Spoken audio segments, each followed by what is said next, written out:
ಬೇಕಂತೆ ಶಿವ ಕೆಟ್ಟ ಶಿವ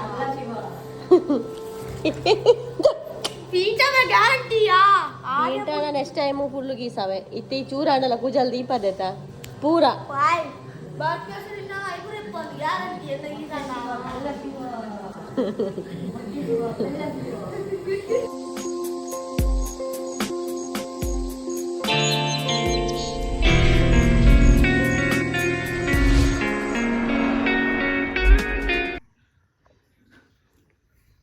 ರೆಡ್ಲ ಅವಲದಿಲ್ಲಿ ಯಾವ good morning guys, welcome back to our new vlog. ಬೆಳಗ್ಗೆ ಆಯಿತು ಗೈಸ್, ಬೆಳಗ್ಗೆ ಆಯಿತು. ಅದು ನಾನು ಯೋಚನೆ ಮಾಡ್ತಾಯಿದ್ದೆ ಅಂದರೆ ನಿನ್ನೆ ತುಳು ವ್ಲಾಗ್ ಅಲ್ಲ, ಹಾಗೆ ಇವತ್ತು Kannada vlog. Welcome back to our new vlog guys. ನಿನ್ನೆ ನಾನು ಗರುಡಿ ಜಾತ್ರೆಗೆ ಹೋಗಿದ್ದೆ ನೋಡಿ ಗೈಸ್. ಇದು ಗರುಡಿ ಜಾತ್ರೆಯಿಂದ ತೊಗೊಂಡದ್ದು ನಾನು ಕೇವಲ 100 ರೂಪೀಸ್. ಇದರ ಮೇಲೆ ಎಂಥದ್ದೊಂದು ಬಳ್ಳಿ ಇತ್ತು, ಅದನ್ನು ತೆಗ್ದದ ಇದೆ ನಾನು. ಯಾರೆಲ್ಲ ತೆಗೆದಿದ್ದಾರೆ ಅಂತ ಹೇಳಿ. ತುಂಬ ಹುಡುಗಿಯರಲ್ಲಿ ರಾಶಿ ಬಿದ್ದಿದ್ರು ಪರ್ಚೇಸ್ ಮಾಡಿರೋರು. ನಾನು 2 ತೊಗೊಂಡಿದ್ದೇನೆ, 100 ರೂಪಾಯಿ ಇದಕ್ಕೆ. ಮತ್ತೆ ಒಂದು ಎಂತ ಅಂದರೆ ಅಮ್ಮನಿಗೆ 2 ಬಳೆ ತಗೊಂಡು ಬಂದಿದ್ದೆ, ಇದನ್ನು ಹಾಕಿದ್ದಾರೆ. ಇದು 2 ಅಲ್ಲ 4ಕ್ಕೆ 150 ಹಾಗೆ. ಇವತ್ತು ನಮ್ಮ ಇವನು ಬಂದಿದ್ದಾನೆ, ಎಂತ ಅಕ್ಷಯ್ ಕುಮಾರ್, ಕೆಲಸಕ್ಕೆ ಬಂದ ನಮ್ಮ ಮನೆಗೆ. ಕೆಲಸಕ್ಕೆ ಬಂದು ಸೀದಾ ಡೈರೆಕ್ಟ್ ಚಹಾ ಕುಡಿತಿದ್ದಾನೆ. ಕೆಲಸ ಮಾಡಲಿಕ್ಕೆ ಇಲ್ಲ ಅಲ್ಲ? ಯಾವಾಗ? ಹಾಗೆ ಇವನಿಗೆ ಗಡಿ ಬ್ರೇಕ್. ಎಂತ ಕೆಲಸ ಅಂತ ಹೇಳುದಿಲ್ವಾ? ಎಂತ ಕೆಲಸ ಎಂತ? ಸುಳಿಲಿಕ್ಕೆ. ಅಂದರೆ ತೆಂಗಿನಕಾಯಿ ಎಲ್ಲ ಉಂಟಲ್ಲ, ಅದರ ನೀರೆಲ್ಲ ಹೋಗಿ ಅದು ಇದಾಗಿದೆ, ಗೋಂಟು ಬಂಡೆ ಆಗಿದೆ. ಗೋಂಟು ಬಂಡೆಯನ್ನು ಇವನು ಈಗ ತೆಗೆದು ಇಡಲಿಕ್ಕೆ, ಅದನ್ನು ಮತ್ತೆ ನಾವು ಆಮೇಲೆ ನಾವು ಅದನ್ನು ಕಟ್ ಮಾಡಿ ಬಿಸಿಲಿಗೆ ಹಾಕಿ ಎಣ್ಣೆಗೆ ಕೊಡ್ಲಿಕ್ಕೆ. ಅದಕ್ಕೆ ನೀವು ಇಷ್ಟು ದೊಡ್ಡ ಕಣ್ಣು ಮಾಡಿ ನೀವು ಯಾಕೆ ನನಗೆ ಬೈಯುವುದು? ಮತ್ತೆ ನಿನಗೆ ಗೊತ್ತಾಗಲ್ಲ ಮಾತಾಡಲಿಕ್ಕೆ? ಗೊತ್ತಾಗ್ತದೆ, ಅದನ್ನು ಬಿಸಿಲಿಗೆ ಹಾಕಬೇಕು, ಎಷ್ಟು ಕೆಲಸ ಉಂಟು, ಅದನ್ನು ಕಡಿ ಮಾಡಬೇಕು. ನೀವು ಕಡಿದು ಅದೇ ಅಮ್ಮ ಚಹಾ ಕುಡಿತಿದ್ದಾರೆ, ಅವನು ಕೂಡ ಚಹಾ ಕುಡಿತಿದ್ದಾನೆ. ಬೆಳಗ್ಗೆ ಒಂದು ಆದದಷ್ಟೇ ಗೈಸ್, ಕೆಲಸ ಎಂತ ಆಗಲಿಲ್ಲ. ಈಗ ನಮ್ಮ ಬೇಕು ಹುಚ್ಚು ಬೇಕೋ ಕುಚ್ಚು ಬ್ಯಾಕುನ ಗುಣ ಆಯಿತು ಗೈಸ್. ಅಲ್ಲಿ ಒಂದು ಗುಳ್ಳೆ ಥರ ಆಗಿತ್ತಲ್ಲ, ಗುಣ ಆಯಿತು. ಮತ್ತು ಟೈಗು ಕೂಡ ಹುಷಾರಾಗಿದ್ದಾನೆ. ಟೈಗು ಕೂಡ ಹುಚ್ಚೋರು ಉಂಟು ಮತ್ತೆ ಬಾಬು. ಮತ್ತು ಇನ್ನಿಬ್ಬರನ್ನು ತೋರಿಸ್ತೀನಿ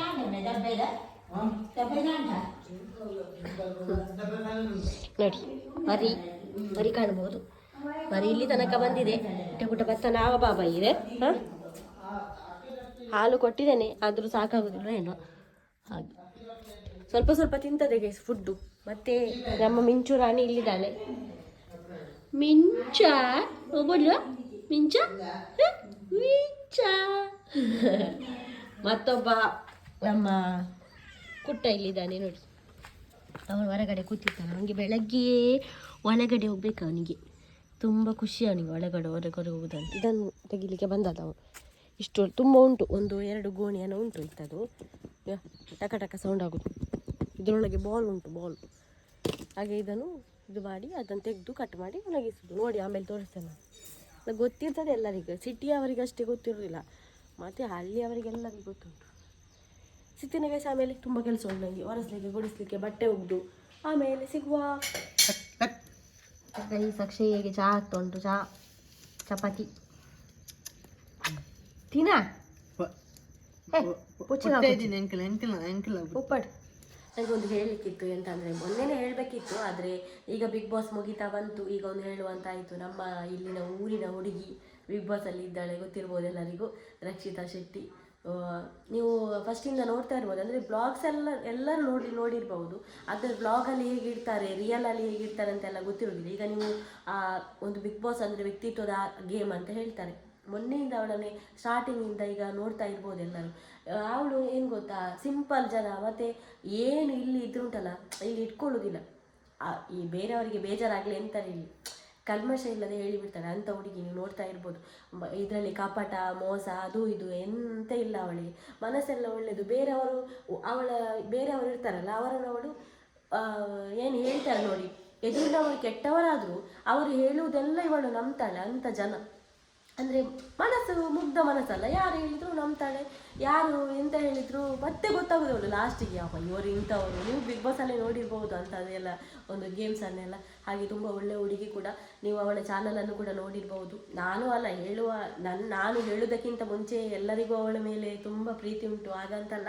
ಆದರೂ ಇದು ನನ್ನ ಕರ್ತವ್ಯ, ಯಾಕಂದರೆ ನಾವು ಒಂದು ಇಲ್ಲಿಯ ಒಂದು ಈ ಊರಿನವರಾಗಿ, ಇಲ್ಲಿಯ ಒಂದು ಯೂಟ್ಯೂಬರ್ ಆಗಿ ನಾನೊಂದು ಹೇಳೋದೊಂದು ಏನು ಹೇಳೋದು ಒಂದು ಹೇಳುವಂತ ಆಗ್ತದೆ ನನಗೇನು ಅವಳು ಅಷ್ಟು ಕಾಂಟ್ಯಾಕ್ಟ್ ಏನಿಲ್ಲ, ಸ್ವಲ್ಪ ಪರಿಚಯ ಇರೋದಷ್ಟೇ. ಮತ್ತು ನನ್ನ ಬ್ಲಾಗ್ಸಲ್ಲಿ ನೋಡಿ ಹಾಗೆ ನನಗೆ ಪರಿಚಯ ಇರೋದು. ಆದರೂ ಕೂಡ ರಕ್ಷಿತಾ ಶೆಟ್ಟಿಗೆ ಸಪೋರ್ಟ್ ಮಾಡಿ ಗೈಸ್, ಎಲ್ಲರೂ ವೋಟ್ ಮಾಡಿ. ಇನ್ನು ಫಿನಾಲೆ ಬಂತು, ಹಾಗಾಗಿ ನನಗೆ ಫಿನಾಲೆವರೆಗೆ ನಾನು ಕೂಡ ಕಾದು ಕೂತದ್ದು. ನಾನು ಈ ಸೀಸನ್ ಇಷ್ಟರವರೆಗೆ ನಾನು ಬಿಗ್ ಬಾಸ್ ನೋಡಿದವಳಲ್ಲ, ಈ ಸೀಸನ್ ನಾನು ಫುಲ್ಲು ನೋಡಿದ್ದೆ ರಕ್ಷಿತಾಗೋಸ್ಕರ. ಆಯಿತು, ಇನ್ನು ಮುಗಿತಾ ಬಂತು. ಅವಳನ್ನೊಂದು ನಾನು ಸ್ಟೇಜಲ್ಲಿ ನೋಡಬೇಕಂತ ಒಂದು ಆಸೆ ಉಂಟು ನನಗೆ. ಹಾಗೆ ಎಲ್ಲರೂ ವೋಟ್ ಮಾಡಿ ಗೈಸ್, ಸಪೋರ್ಟ್ ಕೂಡ ಮಾಡಿ. ಹಾಗೆ ಗೈಸ್, ಪದಾರ್ಥ ಆಗ್ತಾ ಉಂಟು. ಪದಾರ್ಥ ಅಕ್ಷಯ್ ಕುಮಾರಿಗೆ ಪದಾರ್ಥ ಮಾಡ್ತಾ ಇದ್ದೇವೆ ನಾವು. ಅಕ್ಷಯ್ಗೆ ಹೌದು, ವ್ಯಾಪಾರ ಮಾಡೋದು ಅಕ್ಷಯ್ಗೆ ಅಲ್ಲ. ಹಾಗೆ ಜೀರಿಗೆ ಮಾಡ್ತೀವಿ. ಎಂಥ ಪದಾರ್ಥ ಅಂದರೆ ಇದು ಎಂತ ಹೇಳೋದು, ಬೆಂಡೆಕಾಯಿ ಪುಳಿ ಮುಂಚೆ ಮಾಡ್ತಾ ಇದ್ದೇವೆ ನಾವು. ಹಾಗೆ ಪುಳಿ ಮುಂಚೆ ಅಲ್ಲ, ಸ್ವಲ್ಪ ಕಾಯಿ ಹಾಕಿ, ಸ್ವಲ್ಪ ಕಾಯಿ ಹಾಕಿ ನೀವಾ ಪಜಿ ಮಾಡ್ನ ಜೀರಿಗೆ ಯಾನು ಗೊತ್ತೋನಿತ್ತೆ ವಾರೆ ಪೂರ ಯಾವ ಗೊತ್ತೋನಿತ್ತೆ ನಂಗೆ ನಿಜವಾಗ್ಲೂ ಗೊತ್ತಿರಲಿಲ್ಲ. ಈಗ ಅಮ್ಮ ಹೇಳ್ತಿದ್ರೆ ಸತ್ಯವಾಗಲೇ എനിക്ക് ಗೊತ್ತಿದ್ದಾನೆ ಮಾರ. ಬೆಳ್ಳುಳ್ಳಿ ಬಜ್ಜಿ ಮಾಡುವಂತೆ ಜೀರಿಗೆ ಗೊತ್ತೋನಿತ್ತೆ ಈಗ ಗೊತ್ತಾದ ವಿಷಯ. ನೋಡಿ, ಕೆಲವು ವಿಷಯ ಇರುವುದೇ ಇಲ್ಲ ಅವರು. ಈಗ ಮಾಡೋಣ ನಾವು ಇದನ್ನು. ಬೆಂಡೆಕಾಯಲ್ಲಿ ಉಂಟು ನೋಡಿ, ಊರಿದ್ದು ಬೆಂಡೆಕಾಯಿ ಮೊನ್ನೆ ತಂದಿದ್ದೆ ನಾನು ಮಾಡಲಿಕ್ಕೆ. ಈಗ ಟೈಮ್ ಬಂದು ಅರ್ಧ ಕೆ ಜಿಯ 1/4 kg ಏನೋ ತಂದಿದೆ. ಮಾಡುವ. ಬೆಂಡೆಕಾಯಿ ನನಗೆ ಇಷ್ಟ ಆಯಿತಾ, ಇಲ್ಲಾದರೂ ಇಷ್ಟನೇ, ಗೊತ್ತಿರ್ಬೋದು ಎಲ್ಲರಿಗೆ. ಮತ್ತು ಕಂಟಿತ್ತಲ್ಲ ಅದು ಅಂತ ಹೇಳೋದು, ನೀನೇ ತೆಗ್ದೆ, ಅದನ್ನು ತೆಗ್ದಿಟ್ಟೆ ನಾನು ಸುಮ್ಮನೆ. ಮನೆಯಲ್ಲಿ ಯಾಕೆ ಅದನ್ನು ವೈಟ್ ಮಾಡೋದು ಅಂತ. ಇರಲಿ, ಎಲ್ಲಿಯಾದರೂ ಹೋಗುವಾಗ ಹಾಕ್ಕೊಳ್ಳುವ, ಮನೆಯಲ್ಲಿ ಬೇಡ. ಮನೆಯಲ್ಲಿ ಕಿವಿದು ಕೂಡ ಹಿಡ್ದಿಲ್ಲ ನಾನು. ಮತ್ತು ಎಲ್ಲ ಕೇಳ್ತಾ ಇದ್ರಿ ಎಂತಂದರೆ ಇಲ್ಲಿ ಮೇಲೆ ಉಂಟಲ್ಲ ಗೈಸ್, ಅದು ಯಾವಾಗ ಚುಚ್ಚಿದಂತ ಮೊನ್ನೆ ಕಮೆಂಟಲ್ಲಿ ಇತ್ತು. ಇದು ಚುಚ್ಚಿ ಸೆಕೆಂಡ್ PUC ಇರುವಾಗ ಚುಚ್ಚಿದ್ದೆ ನಾನು, ಮೇಲೆ ಉಂಟಲ್ಲ ಇದು. ಆಮೇಲೆ ಗೋಲ್ಡ್ ಕೂಡ ಮಾಡಿಸಿ ಇಟ್ಟಿದ್ದೆ. ಆಮೇಲೆ ಸ್ವಲ್ಪ ಟೈಮ್ ಆದಮೇಲೆ ನಾನು ಹಾಗೆ ಯಾವುದು ಕೂಡ ಕಂಟಿನ್ಯೂ ಮಾಡೋದಿಲ್ಲ. ಹಾಗೆ ಸ್ವಲ್ಪ ಟೈಮ್ ಆಗೋ ತೆಗೆದೆ, ಬೇಡ ಅಂತೇಳಿ. ಕೆಲವು ಕಡೆ ಫ್ಯಾಷನ್ ಎಲ್ಲ ನಿಂತಿತ್ತು, ಅದಕ್ಕೆ ತೆಗೆದು ಹೋಲ್ ಹಾಗೆ ಇತ್ತು, ಡಸ್ಟ್ ಎಲ್ಲ ಅದು ಇರ್ತದಲ್ಲ. ಆಮೇಲೆ ಸ್ವಲ್ಪ ಟೈಮ್ ಆದಮೇಲೆ ಅದು ಗೋಲ್ಡ್ ಹಾಗೆ ಇತ್ತಲ್ಲ, ಅದನ್ನು ಹಾಗೆ ಇತ್ತು ಮನೆಯಲ್ಲಿ. ಅದನ್ನು ಸ್ವಲ್ಪ ಟೈಮ್ ಆದಮೇಲೆ ಮತ್ತೆ ಇಟ್ಕೊಂಡು ಬ್ಲಾಗ್ ಸ್ಟಾರ್ಟ್ ಮಾಡುವಾಗ ಉಂಟು ನೋಡಿ, ಕಿವಿಯಲ್ಲಿ ಉಂಟು ಸ್ಟಾರ್ಟ್ ಮಾಡುವಾಗ ಬ್ಲಾಗಲ್ಲಿತ್ತು, ಮಿಡ್ಲಲ್ಲಿ ಉಂಟು ನೋಡಿ. ಆಮೇಲೆ ಮತ್ತೆ ತೆಗೆದೆ, ಮತ್ತೆ ಇಟ್ಟೆ. ಬಿಟ್ಟನು ಮೊನ್ನೆ ಒಂದು 2-3 ಮಂತ್ ಮುಂಚೆ ಮತ್ತೆ ಇಟ್ಟಿದ್ದೇನೆ. ಇದು ಯಾವಾಗ ಬೇಕಾದರೂ ಈಗ ಕಿವಿಯಿಂದ ಮತ್ತೆ ತೆಗಿಬೋದು ನಾನು ಹಾಗೆ. ನೋಸ್ ರಿಂಗೆ ಗೊತ್ತಿರ್ಬೋದು, ಒಮ್ಮೆ ರಿಂಗ್ ಹಾಕ್ತೇನೆ, ಒಂದು ಇದಾಗ್ತೇನೆ, ಹಾಗೆ ನಾನು ಚೇಂಜ್ ಮಾಡ್ತಾ ಇರ್ತೇನೆ. ಹಾಗೆ ಇದು ಚುಚ್ಚಿಸಿ ಸೆಕೆಂಡ್ PUCಯಲ್ಲಿ ಚುಚ್ಚಿದ್ದೇನೆ, ಹಾಗೆ ಒಂದು ಚುಚ್ಚಿದ್ದು. ಮತ್ತು ನನಗೆ ಇಲ್ಲಿ ಒಂದು ಚುಚ್ಚಬೇಕಂತ ತುಂಬ ಆಸೆ ಉಂಟು. ಇಲ್ಲಿ ಒಂದು ಮೇಲೆ ಹೀಗೊಂದು ಇರ್ತದಲ್ಲ, ಆದರೆ ಭಯ ಆಗ್ತದೆ, ನೋವಾಗ್ತದೆ ಅಂತೇಳಿ ಅದಕ್ಕೆ ಹೋಗಲಿಲ್ಲ. ಈಗ ನಾವು ಬೆಂಡೆಕಾಯಿಯನ್ನು ಕೊಲೆ ಮಾಡುವ. ರೆಡಿಯಾ? ಮೊದಲು ಬೆಂಡೆಕಾಯಿಯ ಮಂಡೆ ಹೀಗೆ ತೆಗಿಬೇಕು ಇಲ್ಲಿಂದ. ಕರೆಂಟ್ ಇಲ್ಲ ಗೈಸ್, ಹಾಗೆ ಕಡಿಲಿಕ್ಕೆ ಅಲ್ಲೇ ಇಟ್ಟಿದ್ದೇನೆ. ಅಮ್ಮ ಹೇಳಿ ಹೋದ್ರು, ನಾನು ಹೊರಗಡೆ ಎಂಥದ್ದು ಮಾಡ್ತಾರಂತೆ, ನೀನು ಪದಾರ್ಥ ನೀನು ಮಾಡಂತ ಹೇಳಿ ಹೋದ್ರು. ನೋಡಿ ಗೈಸ್, ಮರಿ ಎಲ್ಲಿಗೆ ಬಂದಿದೆ ನೋಡಿ, ಅಡುಗೆ ಕೊನೆಗೆ ಬಂದದ್ದು ನೋಡಿ. ಮಿಂಚುಂಟಲ್ಲ, ಮಿಂಚು ಜೋರಿದ್ದಾಳೆ ಅವನಿಗೆ. ಹಸು ಹಾಲು ಕೊಡಬೇಡಿ ಅಂತ ಮೊನ್ನೆ ಅಂದಿತ್ತು. ಮತ್ತೆ ಎಂತ ಮಾಡೋದು ಗೈಸ್, ಮತ್ತೆ ಯಾವಂಥ ಹಾಲು ಇಲ್ಲಿ ಇಲ್ಲ ಕೊಡುವಂಥದ್ದು ಬೇರೆ. ಮತ್ತು ಎಂಥ ಲ್ಯಾಕ್ಟೋಜನ್ ಅದೆಲ್ಲ ಅಂಥದ್ದೆಲ್ಲ ಎಂಥದ್ದು ಸಿಗ್ತದಂತೆ, ಅದೆಲ್ಲ ನಮ್ಮ ಲೋಕಲಲ್ಲಿ ಸಿಗೋದಿಲ್ಲ. ಅದಕ್ಕೆ ಮತ್ತೆ ನಾನು ಪೆಟ್ ಶಾಪಿಗೆ ಹೋಗಬೇಕು. ಇಲ್ಲಿ ಒಂದು ಎಂತ ಹೇಳೋದು, ಅದಕ್ಕೆ ಕೊಡುವಂಥ ನಿಪ್ಪಲ್ ಕೂಡ ಸಿಗೋದಿಲ್ಲ, ಹಾಲು ಕೊಡುವಂಥದ್ದು. ಎಷ್ಟು ಅಂಗಡಿ ಹತ್ರ ಕೇಳಿ ನೋಡಿದೆ ಗೊತ್ತುಂಟ. ಇನ್ನು ಅದಕ್ಕೆ ಕೊಡುವ ಹಾಲು ಸಿಗ್ತದೆ. ಇವನು ಬೆಂಡೆಕಾಯಿ ತಿನ್ನುವುದಿಲ್ಲ ಅಂತೆ ನೋಡಿ, ಅಲ್ಲೇ ಇಟ್ಟಿದ್ದಾನೆ.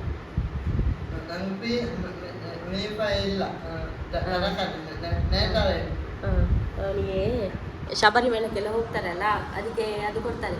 ಅದನ್ನು ಅವನು ವೃತ ಮಾಡ್ತಾ ಇದ್ದಾನೆ, ಹಾಗಾಗಿ ಮೀನು ತಿಂತ ಇಲ್ಲ. ಅಮ್ಮನಿಗೆ ನೋಡಿ, ಅಮ್ಮನಿಗೆ ಮೀನು ಮತ್ತು ಟೊಮೆಟೊ ಸಾರು ಊಟ. ಇವನಿಗೆ ಬೆಂಡೆಕಾಯಿ ಕೂಡ ಬೇಡ ಅಂತ ಹೇಳಿದ್ದ, ಅದಕ್ಕೆ ಖಾಲಿ ಸಾರಲ್ಲಿ ಊಟ ಮಾಡ್ತಿದ್ದಾನೆ. ಅಕ್ಷಯ್ಗೆ ಈಗ ಸಂಬಳ ಕೊಡಬೇಕಂತೆ ಕೆಲಸ ಆದಮೇಲೆ. ಅದಕ್ಕೆ ನಾನು ಹೇಳಿದೆ ಅವನ ಹತ್ರ ಕೊಡುದಿಲ್ಲ, ಅವನ ಅಪ್ಪನ ಹತ್ರ ಇಲ್ಲ ಅಮ್ಮನ ಹತ್ರ ಕೊಡ್ತೇನೆ ಅಂತ. ಎಷ್ಟು ಸಂಬಳ? ಎಷ್ಟು ಸಂಬಳ ನಿಮಗೆ? 2,000 ಒಂದು ದಿನಕ್ಕೆ? ಒಂದು ದಿನಕ್ಕೆ. ಹಾ? ಹಾ? ಸಂಬಳ ಹಾ? ನಾನು ಕೊಡ್ತೇನೆ. ಅಲ್ಲ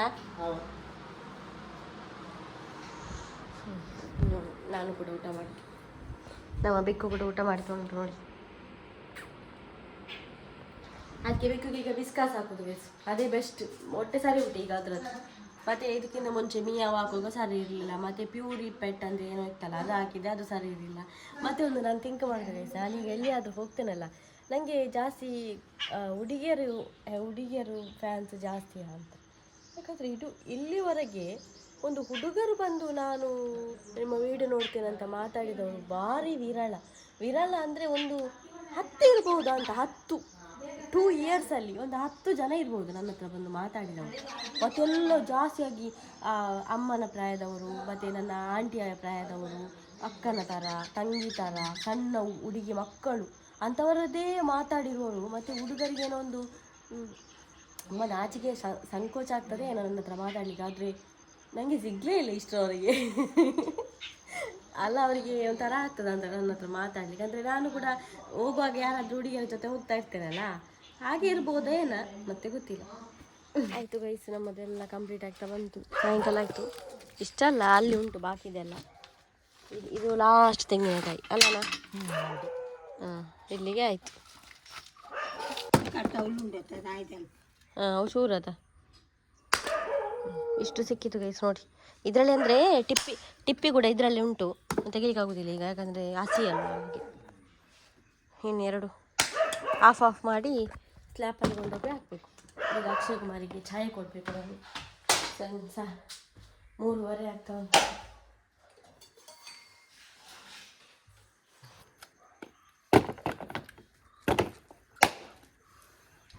ಸ್ಲ್ಯಾಪಲ್ಲೆಲ್ಲ ರೆಡಿ ಮಾಡಿದೆ ಆಯಿತಾ, ಈಗ ಹಾಕಲಿಕ್ಕೆ ತಂದು ನೋಡಿ. ಇದೊಂದಲ್ಲಿ ಇತ್ತು ಸೈಡಲ್ಲಿ, ಅದನ್ನೆಲ್ಲ ತಂದು ಚೆಂದ ಮಾಡಿ ಎಸಿತು. ಈಗ ಅವನು ತರ್ತಾನೆ, ಒಂದು ನಾನು ತರಬೇಕು, ಒಂದು ಅವನು ತರ್ತಾನೆ, ತಂದು ಹಾಕು. ಅಕ್ಷಯ್ ಕುಮಾರಿಗೆ ಸಂಬಳ ರೆಡಿ ಆಯಿತು. ಹೌದು, ಅವನಂದರೆ ಅವನಿಗೆ ಅಷ್ಟು ಗೊತ್ತಾಗೋದಿಲ್ಲ ಗೈಸ್ ಅವನಿಗೆ. ಹಾಗಾಗಿ ಅವನಿಗೆ ಸಂಬಳ ಎಲ್ಲ ಕೊಡಬೇಕು ಕರೆಕ್ಟು. ಬಂದದೇ ಅದಕ್ಕೆ ಹಣ ಕೊಡ್ತಾರಂತ ಆಸೆ ಇದೆ. ಹಾಗೆ ಕೆಲಸ ಮಾಡಿದ್ದಾನೆ ಸಾಯಂಕಾಲವರೆಗೆ. ಹಾಂ ಹ್ಞೂ ಮಿತ್ತಿ ಸ್ಲ್ಯಾಪು. ಹಾಂ, ಮೆಲ್ಲ ಚಪ್ಪಲ್ದು ಎತ್ತು ಪೋಪ ನಾನು. ಹಾಂ ಸರಿ. ಈ ವರ್ಷ ಕಡಿಮೆ ಗೈಸ್, ಹೋದ ವರ್ಷಕ್ಕೆ ಕಂಪೇರ್ ಮಾಡಿದರೆ ಉಂಟಲ್ಲ, ಈ ವರ್ಷ ಕಡಿಮೆ. ತೆಂಗಿನಕಾಯಿ ಈ ಸರ್ತಿ ನೀರಿಲ್ಲ, ಮತ್ತು ಬ್ರಹ್ಮಕಲಶ ಅದೆಲ್ಲ ಇತ್ತಲ್ಲ, ಆಗ ನಾವು ಕೊಟ್ವಿ ಅಲ್ಲ, ಹಾಗೆ ಕಾಣಬೇಕು. ತೆಂಗಿನಕಾಯಿಯೇ ಇಲ್ಲ ಈ ಸರ್ತಿ. ನಮಗೆ ಕೂಡ ಅಂಗಡಿಗೆ ಹೋಗೋ ಪರಿಸ್ಥಿತಿ ಬರ್ತದ ಅಂತ. 5 ತೆಂಗಿನ ಮರ ಇರೋದು, ಆದರೂ ನಮಗೆ ಆಗ್ತಿತ್ತು. ಈ ಸರ್ತಿ ತುಂಬ ಕಡಿಮೆ ನೋಡಿ. 2 ಟಬ್ಬು ಇದಕ್ಕೆ ಉಳಿದದ್ದು. ಎಂತ ಮಾಡೋದು, ಇದಕ್ಕೆ ಗೋಂಟು ಥರ ಹೀಗೆ. ಇದನ್ನು ಈಗ ಇರಲಿ ಅಂತ ಹೇಳಿದ್ರಮ್ಮ, ತಲ್ಪಾರು ಮುಚ್ಚಿಡ್ಬೇಕಂತೆ. ನಾಳೆ ಬೆಳಗ್ಗೆ ಸ್ವಲ್ಪ ಬಿಸಿಲು ಬೀಳ್ದ ಮೇಲೆ ಅದನ್ನು ಮಾಡುವ ಅಂತ. ಹಾಂ ದಿಲ್ ಆಮೇಲೆ ದಿಲ್ ಹೌದು.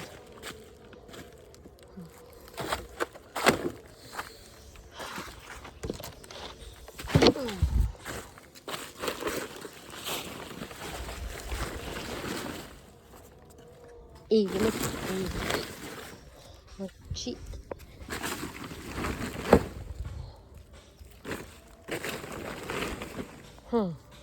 ಡನ್. ನಾಳೆ ಬೆಳಗ್ಗೆ ತೆಗೆದು ಬಿಡಿಸಿ ಹಾಕುವ.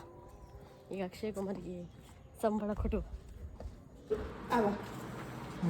ಈಗ ಒರಿಜಿನಲ್ ಲಾಗ್ ಹಿಡಿದು ತೂಪೇರು. ಹಾಂ ಗೊತ್ತಾ, ಬ್ಲಾಗ್ ಹಿಡಿದು ತೂಯೇರಿ. ಈ ಸುಳ್ಳು ಬಣ್ಣನೆಲ್ಲ ಗೊತ್ತಾಪು ಕಾಸ್ಕೋರ್ನ ಬ್ಲಾಗ್ ಹಿಡು ಬರ್ತೇನೆ ನಾನು. ಸುಳ್ಳು ಬಣ್ಣನ ಅಂದು ಕೊರಡ್ಬೋದು ಅವ.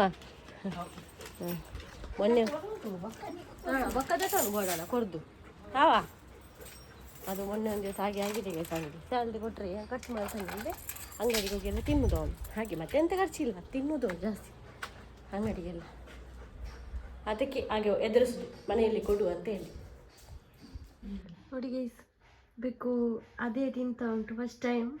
ಅಂದರೆ ಅದಕ್ಕೆ ಅಮ್ಮ ಸ್ವಲ್ಪ ಮೀನುದು ಮಾಂಸ ಮಾತ್ರ ತೆಗೆದು ಹಾಕಿದ್ರು. ಹಾಗೆ ಇಲ್ಲದ್ರೆ ನಾನು ಹಾಲೆಲ್ಲ ನಾವೇ ಕುಡಿಸೋದಲ್ವಾ ಫಸ್ಟ್ ಟೈಮ್ ತಿನ್ನೋದು. ನಾವು ಗಂಟೆ ಆಯಿತು ಗೈಸ್, 5:55 ಆಯಿತು. ನಾನು ಮತ್ತೆ ಸಿಂಚು ಈಗ ದೇರ್ಲಗಟ್ಟೆ ಹೋಗ್ತಾ ಇದ್ದೇವೆ.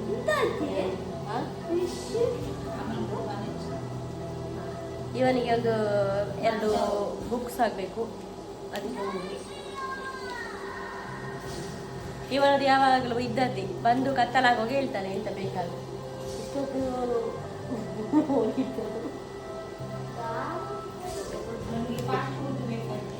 ಮತ್ತೆ ಫಾಸ್ಟ್ ಫುಡ್ ಬೇಕಂತೆ. ಶಿವ ಕೆಟ್ಟ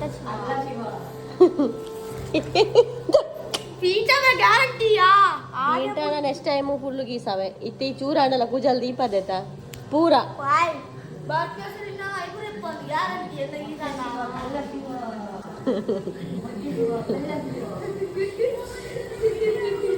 ಹಾಗೆ ಹೋಗಿ ಬರ್ತೇವೆ ಗೈಸ್ ನಾವು. ಇನ್ನು ನಾನು ಬರುವಾಗ ಒಂದು 7-8 ಆಗ್ಬೋದು, ಅಂದರೆ ಅಲ್ಲಿ ದೇಲಗಟ್ಟೆಯಲ್ಲಿ ಕಿಟಕಿ ಎಲ್ಲ ಬರುವಾಗ. ಹಾಗೆ ನಾನು ರವಿ ಅಲ್ಲ, ನೀನು ಅಂತ ಸರಿ ಗೈಸ್ ನೋಡಿ, ಬಿಗ್ ಬಾಸ್ ಇದು ಮೈಕ್. ಬಿಗ್ ಬಾಸ್ ಏಪ ತುಳುಪು ಆಯ್ತಾರೆ ಶುರು ಮಾಡ್ತೀನಿ, ಕನ್ನಡ ಮಾತಾಡ್ ಮಾರ. ನಿನಗೇನು ಹುಚ್ಚ? ಹಾಗೆ ಅಲ್ಲ, ಮರ್ಯಾದೆ ಕೊಟ್ಟು ಮಾತಾಡ್ ಮಾರಾಯ. ಮೈಕ್ ಹಾಕೊಳ್ಳು ಅದನ್ನು. ಎಲ್ಲಿಂದ ಬಂದದ್ ಮಾರಾಯ ನಿನಗೆ? ನನ್ನ ಮೈಕ್. ನಾವು ದೇರ್ಲಗಟ್ಟೆಗೆ ರೀಚ್ ಆದ್ವಿ ಗೈಸ್. ಈ ಒಂದು ಬೆಕ್ಕಿತ್ತು ಆಯ್ತಾ, ರೋಡ್ ಕ್ರಾಸ್ ಮಾಡ್ತಾ ಇತ್ತು, ಅದಕ್ಕೆ ನಾವು ಬಂದದ್ದು ರಿಟರ್ನ್ ಹೋಗಿ, ಅಂದ್ರೆ ಬೆಕ್ಕಿದ್ರೆ ತಗೊಂಡು ಹೋಗುವ ಅಂತ. ನೋಡುವಾಗ ಅದು ಹೋಗಿ ಆಗಿದೆ, ಎಲ್ಲಿ ಹೋಯ್ತಾ ಏನಂತ ಗೊತ್ತೇ ಇಲ್ಲ, ಎಲ್ಲ ಹುಡುಕಿದೆ ಆದ್ರೂ ಸಿಗ್ಲಿಲ್ಲ ನನಗೆ. ನಾವು ಒಣ ಮೀನು ತಗೊಳ್ಳುವ ಅಂತ ಬಂದ್ವಿ. ಇದಕ್ಕೆ 300 ಅಂತೆ. ನೋಡಿ ಗೈಸ್, ಇಷ್ಟಕ್ಕೆ ನಾವು 100 ರೂಪಾಯಿ ಕೊಟ್ಟು ತಗೊಂಡ್ವಿ. ಹೌದು, ಮೀನು ಗೈಸ್ ನೋಡಿ, ಇದು ತೊರಕೆ ಆಯ್ತಾ. ಈಗ ತೊರಕೆಯನ್ನು ಸಾಯಿಸಿ, ಇಲ್ಲಿ ನೋಡಬಾರ್ದು, ಇದು ವೆಜ್ ಹೋಟೆಲ್. ಒಂದು ಸತ್ಯ ನಂಬಿದ ಮಾರಿ ನೋಡಬಹುದಾ ನೀನೊಂದು ಮಂಗ. ನಾಟಕದಲ್ಲಿ ನೀನು ಹುಷಾರಲ್ಲ. ಟೈಮ್ 11 ಆಯಿತು ಗೈಸ್, ಇನ್ನು ಮಲ್ಕೊಳ್ಳೋದು. ಆಗ ಬಂದು ಮತ್ತೆ ವೀಡಿಯೋನ ಮಾಡಲಿಲ್ಲ ನಾನು, ಬಂದವನಿಗೆ ಓದಿಸ್ತಾ ಇದ್ದೆ. ಲೈಕ್ ಮಾಡಿ, ಫಸ್ಟ್ ಟೈಮ್ ನಮ್ಮ ಚಾನಲ್ ಸಬ್ಸ್ಕ್ರೈಬ್ ಮಾಡಿ. ಸಿಗೋಣ ಗೈಸ್ ಇನ್ನೊಂದು ವೀಡಿಯೋದಲ್ಲಿ. ಟಾಟಾ ಗೈಸ್, ಬಾಯ್, ಟೇಕ್ ಕೇರ್.